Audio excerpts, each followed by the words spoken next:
Okay, welcome. Okay, so first, before we start class, what I do want to mention to all of the people who will watch this video is James is unable to come to class today, so we're going to still continue with the same topic, British versus American English. I will not do a British accent because it's impossible for me. So any accent in general is impossible for me, so not just the British. So we'll talk about some differences. We'll still continue with the same topic, which will be fantastic. We have lots of things to talk about. So my first question to everyone is actually, well, we have Chinny from China, Marco from Italy, and Ken from Japan. So we have a wide variety, some European and some Asian countries today. So fantastic. Thank you everyone for joining as well. My first question for everybody is, when you hear when you think about the differences between British and American English, what first comes to your head? What's the first idea that you have? Different accents. Very good. I would definitely agree with that. When you speak British English, you're maybe like a gentleman. Okay, I could agree with that too. Yes, more proper, I would say, more formal. Yeah, that's kind of, I think the idea that we just get, these are probably more stereotypes as well, because there obviously are gentlemen in the United States or in other countries that speak American English as well. So good. Marco, what about you? What are the first things that you think about? Yes, as our friends said, the accent obviously is the first thing that mind. And I usually go to UK, lots of time, so I know very well British accent, and for me it's quite easy to understand just in a bit the difference. In my opinion, American accent, like yours, Becky, I don't know if I'm going to say the exact word, but I've heard everything. no, I don't want to offend, but of course, I prefer British because I am used to listening to them. American is a bit gross, like sound, is why British accent is more related to formal. Of course, it depends on what kind of context you are, but in my opinion, is more related to the real English. Please don't get me wrong. Where you're coming from. Let me help. in my mind, also that in the USA there are a large variety, of accent from New York, for example, to Los Angeles. There are very, very different accent. So also in the UK, but if I should express an adjective, American is louder than British in my mind. I will also agree with that. But I don't have anything against your accent. Perfect. Well, my accent is relatively neutral. We'll see how my accent is when I'm in Wisconsin next week to do the classes.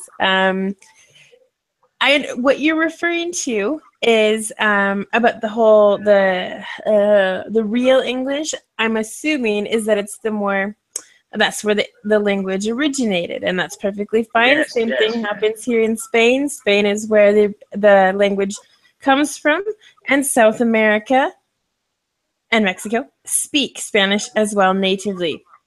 So I like to use that comparison as people say it's a dialect. I don't consider it a dialect. It's the same language. It's just maybe pronounced differently. We use different words for things. We use different verbs as well. So I think that's kind of what I'm referring to with, you know, the whole pure thing is people think that British English is a pure English. That's perfectly fine. That's the idea that everyone has. It's probably true. You know, it did come from there. And also, no, sorry if I interrupt you, but as okay. as you said, it's only my opinion. It's only one of the millions of opinion, and I know in the world there are millions and millions of English learners that they prefer American accent than British, so there is no any problem. Exactly. Well, the same thing for me. I grew up in the United States. I studied Latino Spanish, you know, Yeah. because it's closer. There's a better chance you're going to one of those countries and flying across the ocean. So that's the same thing here. Here in Spain, they teach British English because they're closer to England. It makes more sense. Now I know I shouldn't say that, but I believe in India and China, they focus more on American English because it's the business language throughout the world. So you know, what's the correct English? There is no correct English. There's just the English that works for you. And here you go to England a lot. Perfect. That's wonderful. You know? Yeah. So everyone, I mean, each language is what it is. You know, there's not one that's better than the other. It depends on you if you're focusing on studying abroad in England or the United States or Canada. There's also Australia. So just to say my last consideration, my last consideration, then I give you the space, the right space to Ken to answer your question. My last consideration is this one. In the end of the day, the most important thing is to get across one another, no? Communication. So that's my final opinion. Exactly. Completely agree with that as well, especially because obviously I'm here in Spain. I do have a high level of Spanish. However, I'm not bilingual. I can't express myself exactly how I want. Yeah. And so the most important thing is I can communicate. And so I completely agree with that as well. So perfect. Good. Well, thank you, Marco. Now, yes, Ken, you can have the floor. What do you think? The first thing you think of the differences, American, British, English? Yeah. First, I noticed American and British accent when I listened to the Pete Townsend interview. You know, I was, became a fan of the Fool, and I was a middle school student. I realized, is it English? What? As you said, in Japan, American influence English is, more.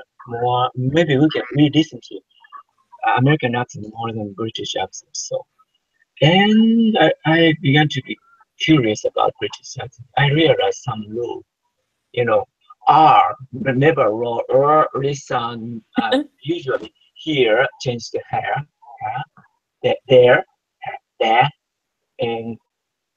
and T sound, American T sound is sometimes very weak, like butter. Non-existent. But British would say butter. So T and no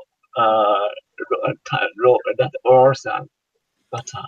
So after that, I began to listen to BBT podcast, and I began to be more possible to listen to British accents. Yeah, so kind of internet is also very powerful. Good. Well, I completely agree as well. And it's not just my English, American English, and British English. It's also, like I said, the Australians. Where do they fit in here? What about the Canadians who sound like me but write like the British? They write British English. So there's a lot of differences. But the first time I ever talked to someone that was Canadian, they sound just like me, basically, I would say. And she said, "Yeah, but we write, with the U and color and things." I said, "Really? How is that possible? Mixing my accent with written British English?" It was like this crazy idea. But I think everyone forgets about the Australians because they completely have a different accent than, than us. Their intonation is different and everything. So we can't forget about them.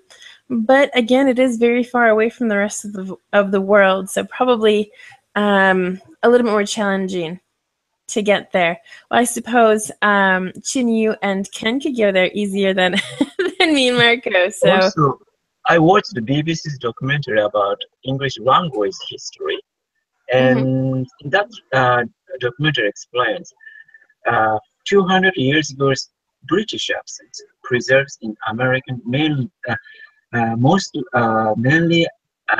New England, Boston, such area. okay. Yeah. And some dialect are same as Liverpool and Boston, because they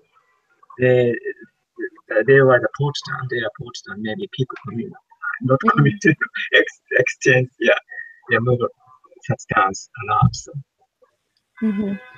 Absolutely.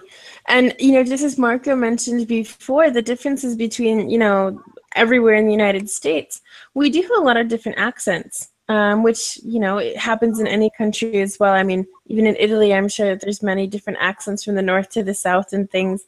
And one of the things I heard about Spanish is that the people in South Americans maybe have the truer accent because when the South America was conquered, the people stayed there and basically dominated. And so like the South America is technically the real Spanish accent, and somehow here it's changed because of the influence of other cultures. And so who really knows? So that's kind of like one of the questions, and I wonder about that about English as well. And of course, I was in Boston or New York one time, and I heard someone, I was like, what is he speaking?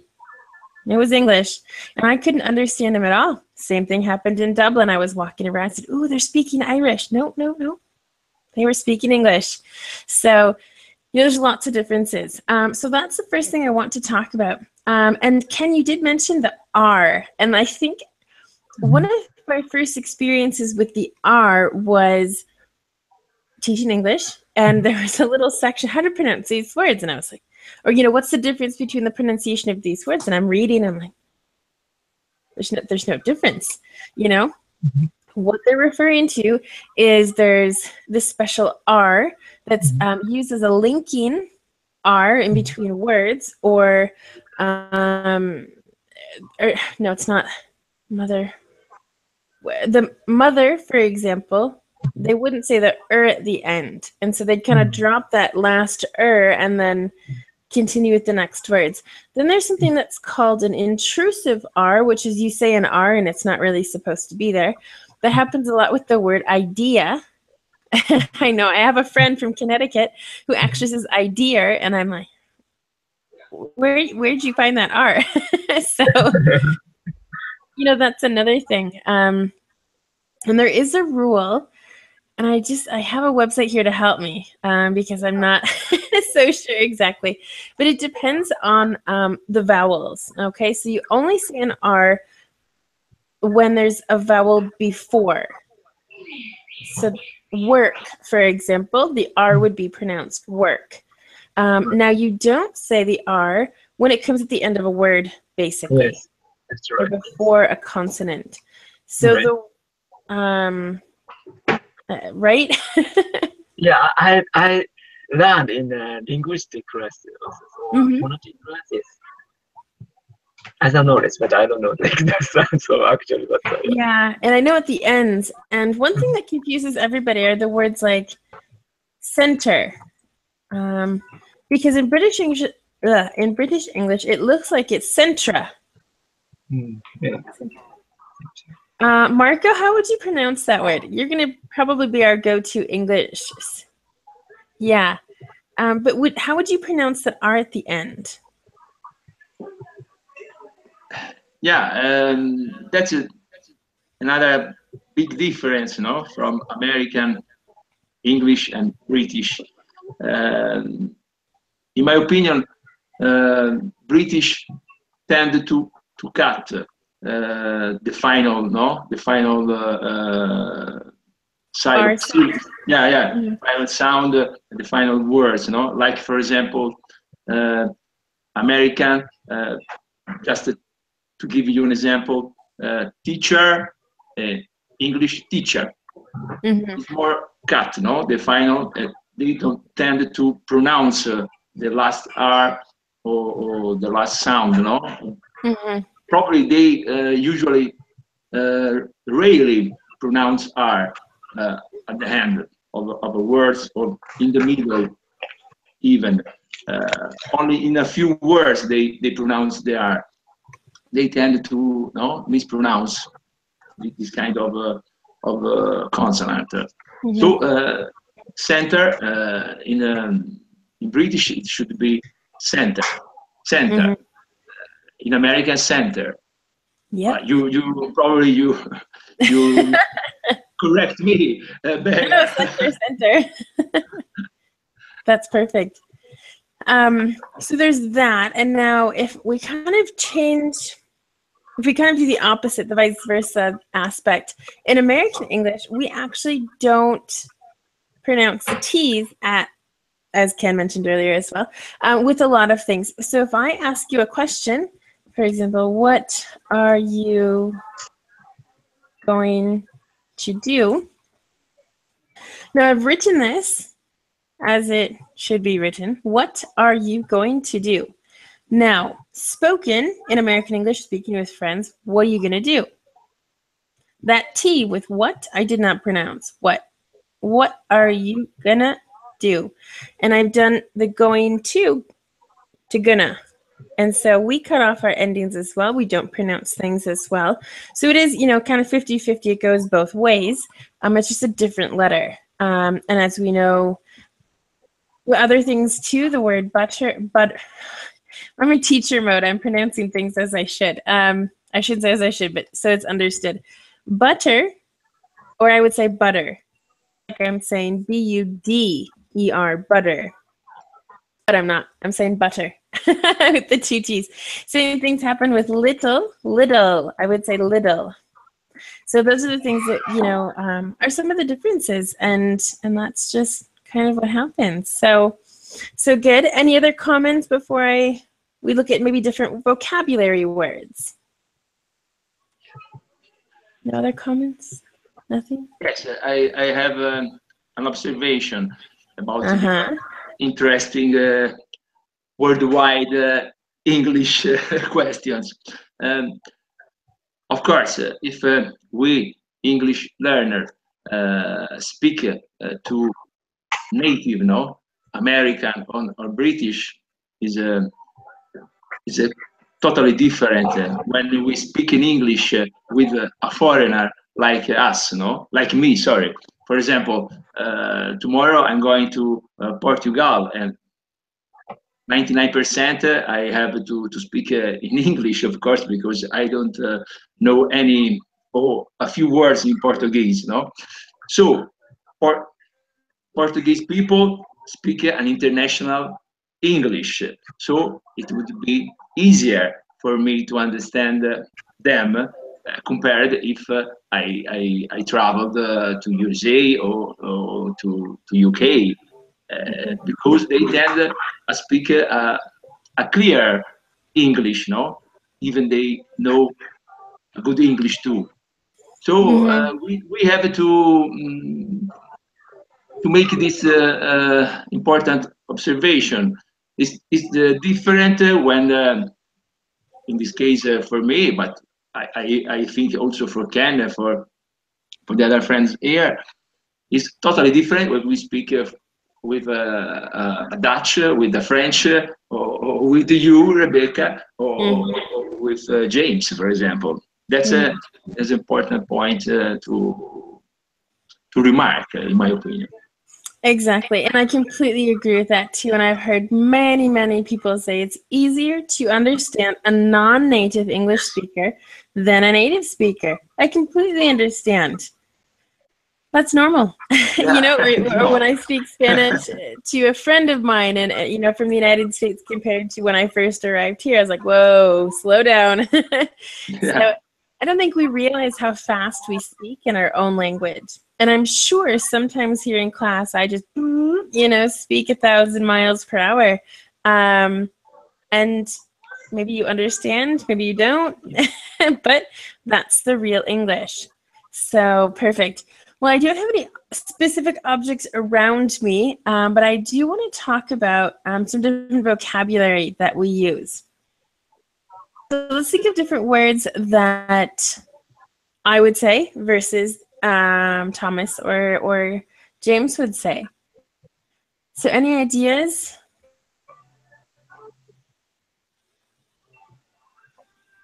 The tube subway.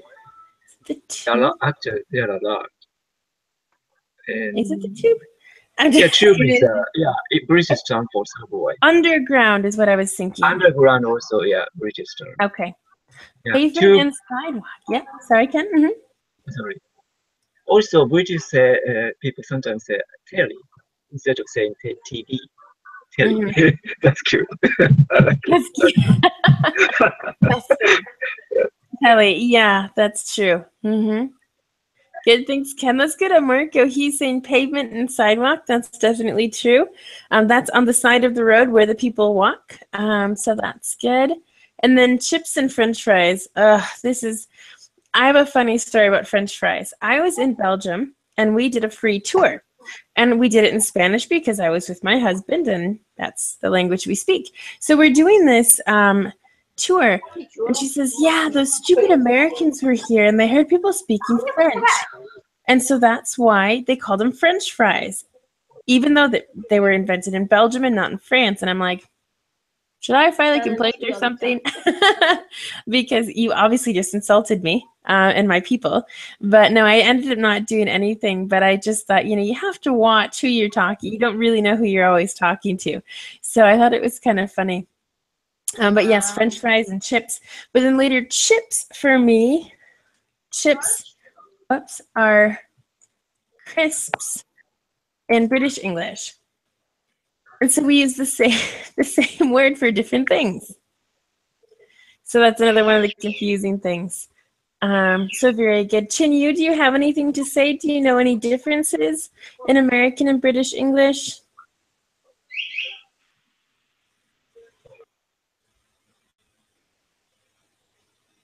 No? Okay. Well, for example, if I want to use this, what's the verb I might use? Hello, teacher. Can you hear me? Hi. Yeah. Do you have any differences that you know? Oh, and they have the different spellings. In British and American English, different vocabulary words that we were writing. I don't know if you can see the chat box that we have. For example, if I'm going to use the telephone to, what verb would you use? Smartphone. Smartphone, okay. Cell phone, okay. Well, cell phone, actually, that's a really good point. Cell phone and mobile is... Mobile. Those are some differences too, yes. I'm used to saying mobile phone because I'm here. Also, another thing I'm used to saying is on holidays, or on holiday, or on vacation. I would say on vacation. So To take a break, I need to close my door. After 10 minutes, I will see you again. See you okay, later. perfect. Bye. Bye. So these are some of the differences. Tell me more. Boot and trunk. That's definitely, that's in the back of the car where you normally put your groceries, or at the front of the car if it's a Beetle, I think, or Beetle. So good. Yeah, someone told me it was a boot once, and I was like, are you kidding? And what's the front of the car called? Do you know those differences? The bonnet.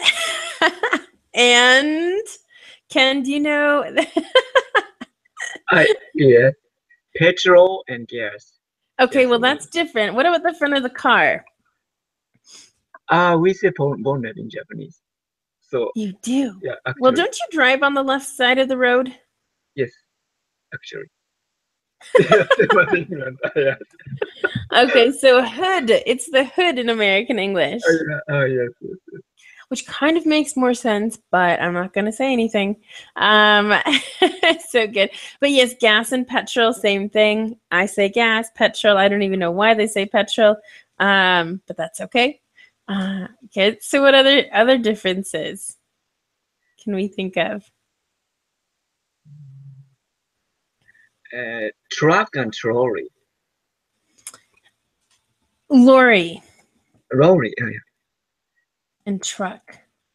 Trolley is something different. Soccer and football, of course. Trolley and grocery cart. I think trolley is that thing you push in the supermarket and grocery store. Oh, yeah, I got it. Yes. That's called trolley. Supermarket and grocery store. Lorry and truck, yes. Supermarket and grocery store. I'm going to get groceries. That means I'm going to the grocery store. Mall is American, by the way. More in American, right? And is it shopping center? Shopping center. Hold on, I better spell it British way too. Good. Actually, it's funny about soccer and football because here my brother was asking about a football jersey that I have, and this is for this is the Green Bay Packers from Wisconsin. So I had to ask about a size. For size that was. American football. That's exactly. Well, football in my language. Yes. Completely different. Completely different. Big difference between rugby and American football, to make that clear. As well, the ball is similar in shape, but that's basically it. The rules are completely different. And here, people see like it could be a football or a rugby ball, and I'm like, oh yeah, that's rugby. And I'm like, how do you know it's rugby? Could be American football, and they're just oblivious. Like, what's this American football you talk about? So, biscuit. Biscuit. To me, a biscuit is salty. Right, like Kentucky's, maybe Kentucky's. I know biscuit that meaning. In that meaning, in KFC. In Japan, also maybe England, it's almost like a cookie, sweet cookie-like thing. That's biscuit. Yeah. Exactly. So a biscuit in my country, we also call it kind of a roll, R-O-L-L, roll. That goes with your food, to have some bread with it. So that's kind of a biscuit for us. But yeah, KFC normally does that. And then cookies. However, I have learned from a woman from England. She said cookies are more or less, when you say cookie in England, they're referring to chocolate chip cookies. So that's chocolate chip. Oops. And we have tons of cookies in the United States, so you have to specify there. So that is another good difference. Trying to think. There are many other things. Well, back to that word I was thinking about, the verb. When you're going to use your phone to someone, I would use a different verb than in England. Marco, I see you typing. Digit and type. No. Not the one I was thinking of, but digit. I don't know if you were thinking about this kind of verb. No, probably. No, digit isn't a verb. Digit means a number as well. But for example, when I use this object, hello, I would use the verb to call, and in England they would use ring. Ooh, that's another one. I was thinking phone. Phone. Yeah. But I think call now it's quite international. There are some American words that are invading the British territory. So, no, like the UK, for example, in the past they didn't use gonna, wanna. Now in these modern times they no, tend to use more often. Exactly, and also I've heard at least the number 20. I know at least they're kind of some people. I would say the younger generations are saying 20 instead of 20, just because it's easier. So I've heard that too, but I think that's just because of everything that's happening with movies, TV series. It kind of spreads throughout the world. So that's another reason why I think. And you, American people, have another big difference from you British people. You write and say in different order. For example, day, no, a month. The order, no, of saying a date. Yep, that's the American, right? August 23rd, or they would write 23 August. Yeah. Yeah. That's very true. I mean, my computer is an American computer, and so my date says this. Yeah. So when we're in the months 12 and below, it's really difficult for me to think, is that it? You know, which date is that? Even that same thing in Spain is that they do the day first and then the month. Yeah, like in Italy. In Europe is Yep. the other way. In all One of the other countries. differences. I don't even want to get into measurements and things like that because that's a whole nother day of differences. Yeah. But yes, that's another big problem, is that it's super difficult. It confuses me too.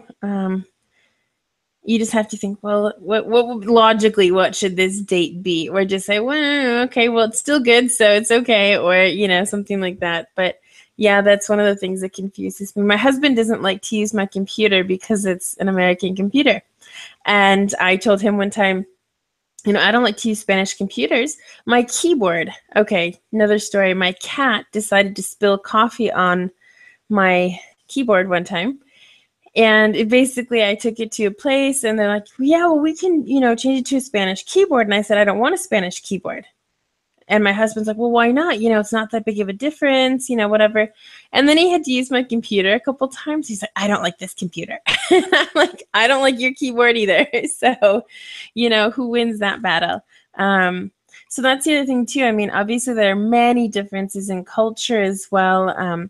Our plugs are different compared to the U.S. Well, everywhere, I should say. But the U.K. to the U.S. to even Europe, the outlets are different. Sorry, Becky. Just for my curiosity, have you ever had some misunderstanding with British people? Because as we said so far, you have different words, no, in some situation. As far as I can remember, everything was more or less understood. If I didn't understand it, I asked.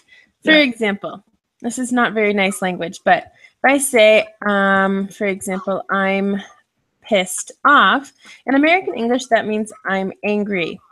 Okay? If you say pissed off in British English, it means F off, basically. Go away. Okay. The whole fingers thing, if I go like this, it means the number 2. And if I turn it around, which I'm not going to do, it's offensive in England. I had a British friend do that to me with the 2. She's like, and I'm like, that means nothing. I know, I'm not offended at all. So there's things like that. What else? If you remember well, we had this type of lesson some time ago, no? Yeah, months and months and months ago. It could have been years ago too. I know I've done a couple of classes like this. So yeah, that's a definite big difference there too. But as far as, one of the things, we'll argue about words. I used to be in contact with more British people here, and we'd argue like the biggest, most confusing thing is like between a camper and a caravan, for example, and so camper in American English, caravan in British English, as far as I understand, that's correct. Now, a caravan to me, is like a whole bunch of cars together and they're following each other. Mm. I don't know what that is. Then we have the difference between, I don't even know what it's called in American English. Coach, bus. There's a different word now. I can't remember. Coach, bus. Do you have any idea what that is? That British English or my English? Welcome to you being in the mixed cultures. Coach, bus. I think. Anyway, but there's differences, and so there's things like that that are like, no, why did you say that? It should be this. But I think at the end you can understand, one another. One thing I didn't know, I think I spelled it correctly. Do you know what that word means?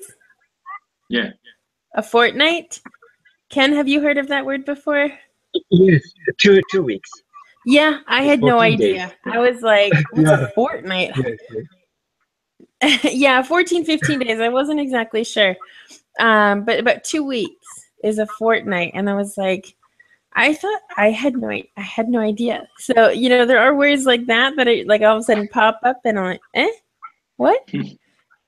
So that was a big surprise. Apart from that, basically everything else we can understand. We obviously say things differently. I actually just had lunch with 2 English women, and just the way, oh, lovely, oh, that's cool, great, So we're a lot more informal, I think, in American English, which is just kind of what it is. We're a young country and have changed the language. So, but probably. It's a nice, no, at the same time, because you can leave some funny moments, no, when you misunderstand or angry moments. Yeah. Exactly. I mean, I've had multiple fights with which English is the best English. It's like, at the end of the day, I've come to say there's really no better English than, it just depends on your lifestyle. If it's for work and you work with a company in England, obviously you should focus on British English. It's that same conversation. And I've had people here with classes and they come and say, hey, so where are you from? And I'll say the United States, like, oh, so you don't speak British English? I'm like, well, I can teach it to an extent. If your child has a book, our pronunciation's not going to be the same. But there's, again, here in Spain, they learn British English, and so that's what they focus on. And that's fine. But it is also good to be cultured, just like Portugal. I wanted to say this earlier. In Portugal, they actually, thanks, Ken, I'll read that in a second. Yeah, that kind of general verse, but maybe could be shorter than this type. You don't want to write on the short bus. So yeah, the picture is shows a kind of common verse here too. Maybe yes. American verse could be longer because street and land are large. I'm not sure, but I'm not sure what we call it, but or maybe it's coach bus in the United States, but then it's something with coach. There was a difference there. But in Portugal, for example, they actually watch their movies in original version, which is fantastic for people to learn in general. So I think that's a wonderful idea. A little more difficult growing up and understanding, but it's also subtitled in Portuguese from what I understand. And that's the really good part. So yes, I think they'll have a neutral accent. It maybe won't sound British, it won't sound American, it won't sound Australian, but it's just English in general. I think it depends on what kind of teacher you have studied, if your teacher is American, of course, you tend to use American accent, or exactly. If it's British, of course, is the other way. Mm-hmm. Well, the other day talking to my parents, it almost came out like on holiday, and I was like, on vacation, you have to say vacation. So it's like these things get into my head, and because I hear them all the time, I sometimes teach them, and so I've completely lost a lot of my American accent.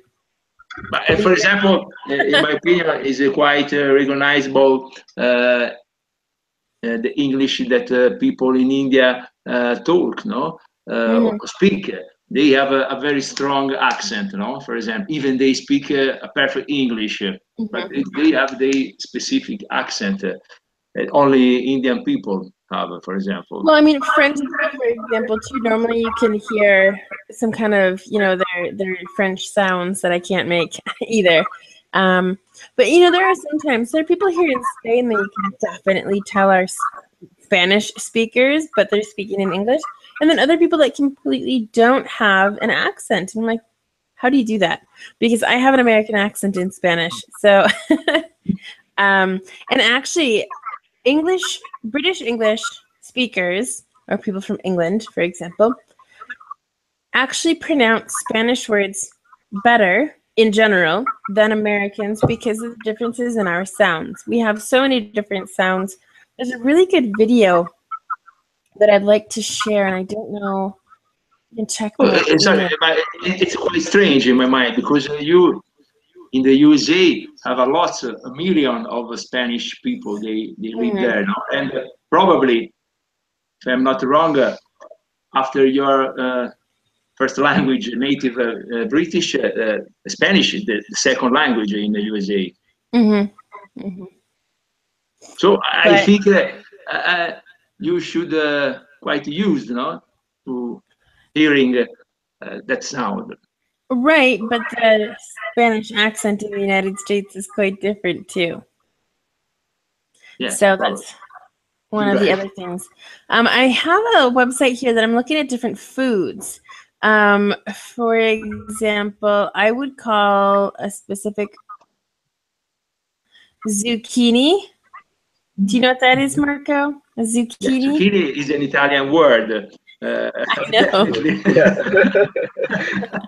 There is no other way. And we tend with pronounce with a double C like consonant, zucchini. In British, in American, zucchini. No, you tend to not pronounce the double consonant. But it's an Italian word. We have double consonants, and we say them as one. So just like little is one T. Like spaghetti, no? Spaghetti. Yeah, spaghetti in Italian, because an Italian word, spaghetti. Double T. Interesting. I suppose I had never realized that. Yeah. Linguine? Linguine, no, it's correct because there is only one N. I know. How do you think of all these Italian words we use? Pizza, like you say, pizza. Pizza. Pizza is correct because in Italian, pizza, W-Z, or Z, or Z. Double Z. Well, it's funny, here in Spain, they say like pizza, and I'm like, pizza? What do you... Sounds terrible. Yeah, it's strong. Pizza. Pizzeria. Yeah, pizzeria. Yeah, right. So there's other words too. I don't use any other except for noodles.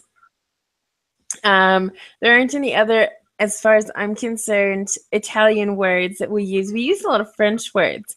For example, zucchini in British English is courgette or something. Courgette. Yep. For example, I'll say eggplant, and they'll say aubergine. Yeah.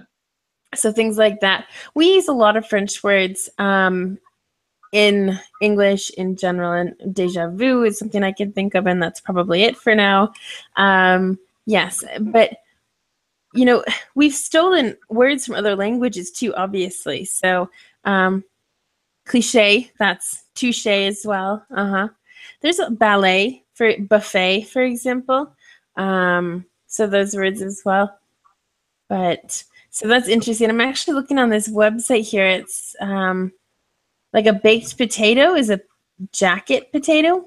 Yeah, potato is a specific recipe, British recipe, when they carve out the interior of the potato and then fill out with bean. Right, they put a whole bunch of ingredients in there. And also some cheese, or like mozzarella or other kind of cheese. Mozzarella. Yeah, mozzarella. It's another Italian word. So, things. I mean, we do steal other words here in Spain too. They've stolen a lot of different words from English, and like parking, for example, is like un parking. They're gonna go to a parking lot or a car park. Yeah. That's another difference. Parking lot or car park. I was thinking of something else too. For example, buildings, flats, and apartments. Flat and apartment. Yeah. I think that's one of the main differences that I heard at the beginning. Also, we use different floors. For example, when you first enter a building, that's the ground floor or first floor, which is the ground floor in British English from what I understand. Now, when you get to the next floor, that's our second floor. And in British English, that's the first floor. First floor. It also happens here in Spain too.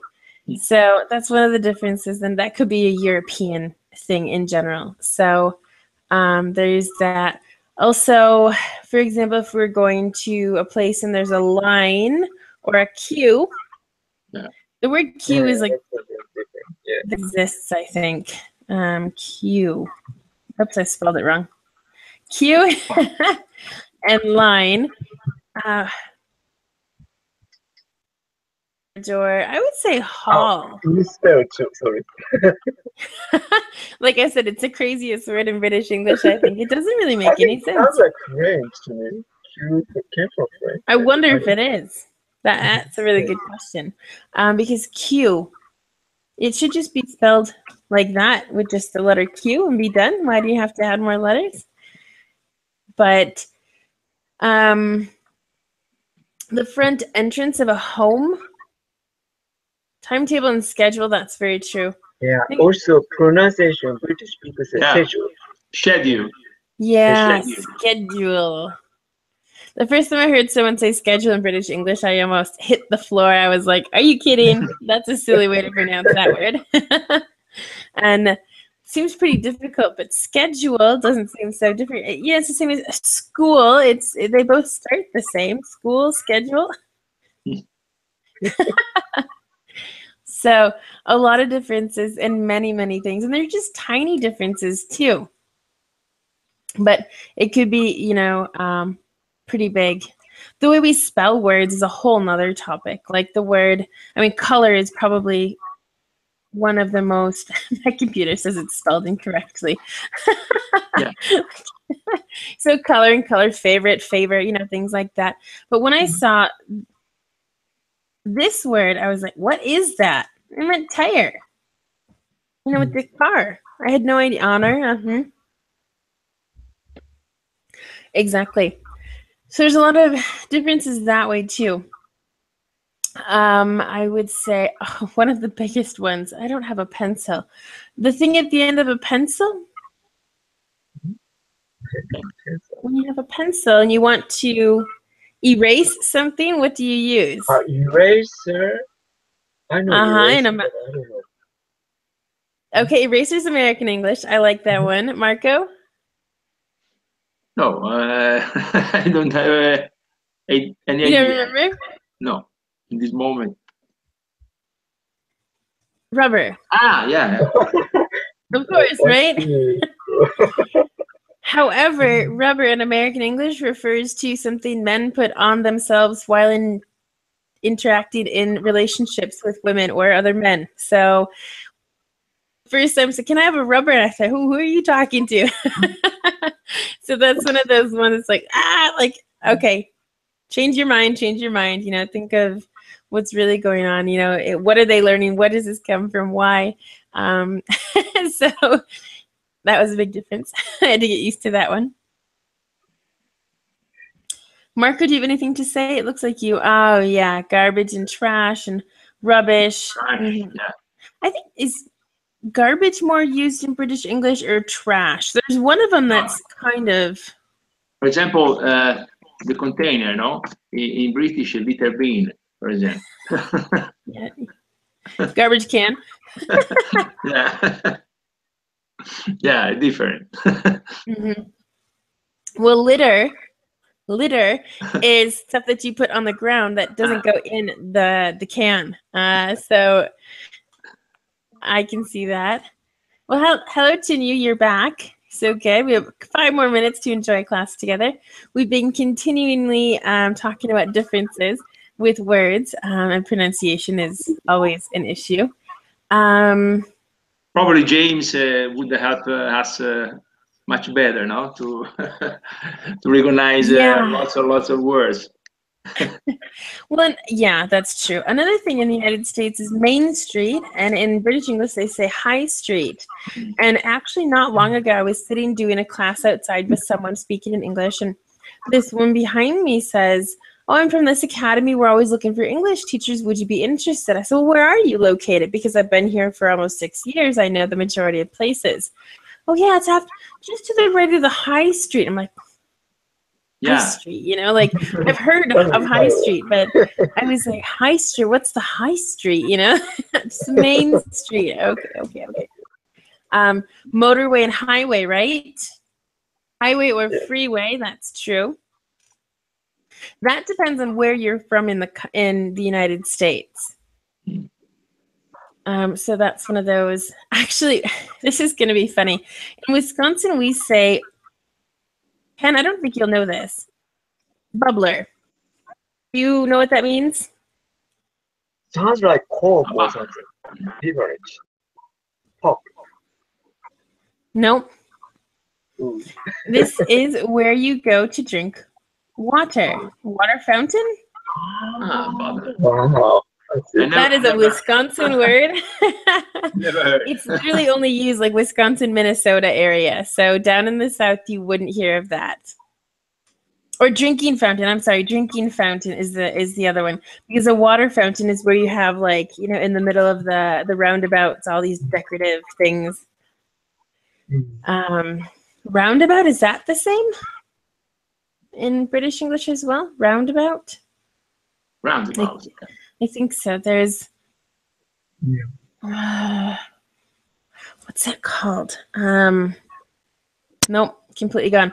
I was thinking of like at the end of a street. I don't know if you would know this, Marco. It's very specific. Yeah. At the end of the street, it's just a circle and there's houses. Yes. What is that called? Roundabout. In British, roundabout. So sounds like, yeah. But it's more for houses. It's not. In American English, we use cul-de-sac, which would be French. Rotary. Really? Rotary? Rotary? Rotary. Well, I just drew a little picture. It's not very fancy. But basically, can you see that? You can't even see that. Okay, that's pointless. But it's basically the street ends. You can see a cat, yeah. I keep Post-its. Yeah. I know you love cats. Obsessed with cats, yep. And that's been since I was a child. So anyway, it's at the end of a street. It's called a cul-de-sac, so rotary, so perfect. So there's that. I was thinking of something else, and now I can't remember. But there's so many. Dead end. I'm sorry? Dead end. Dead end. Okay, well, that's not a big circle at the end of the street. That's just the street that stops. So it's just straight and it stops. So it's a little bit different. But dead end might be different in British English as well. Another thing that we use in American English is the word fall for autumn. We can say both. I think that also depends on where you're located in the United States. But fall and autumn are the same. So I think we actually have to stop there for today, and we started even 5 minutes earlier than normal. So fantastic conversation. We'll be waiting for the day that James can make an appearance, and we can really have this true American British English face-off, basically, between us two. So hopefully it's very soon after I get back from Wisconsin, because it'll be pretty fresh with my accent. So. So, again, thank you for joining, everybody. Marco, have a great time in Portugal. You too. Ken, have a great night. Return. Thank you. Yeah. Ken, don't forget classes will be later at 11:30 your time. So that's it. So, everyone, we'll see you in Wisconsin next time. Oh, wow. Looking forward. Yeah, good. We can always watch the video. So wonderful. And to you, thank you for joining twice today, and hopefully we'll see you again soon. Okay. Okay. Okay, thank you very much. All right. Great. Well, everyone have a good day. Bye. I wish Thank you you for a your safe teaching. trip to your home. Thank you. Bye. All right. Bye. Goodbye. Everyone.